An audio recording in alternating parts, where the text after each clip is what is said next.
حج کے ارکان کتنے دنوں پر مشتمل ہے؟ 5۔ پہلا کون سا ہے؟ 8، دوسرا 9، تیسرا 10، 11 اور 12۔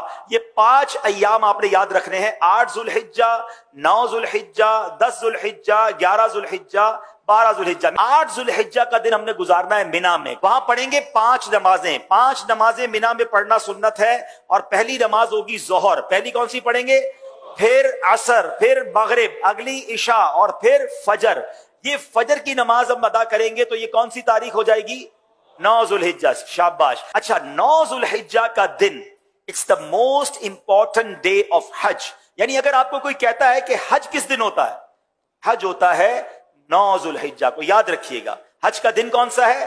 9 ذوالحجہ۔ یہ وقوف عرفہ، یہ حج کا رکن اعظم ہے، دا موسٹ امپورٹنٹ رکن آپ کہہ لیں۔ حج کے 3 فرائض ہیں، احرام پہننا، نیت کرنا اور طواف الزیارہ، لیکن رکن اعظم ہے وقوف عرفہ۔ تو وقوف عرفہ جو ہے یہ موسٹ امپورٹنٹ ڈے ہے۔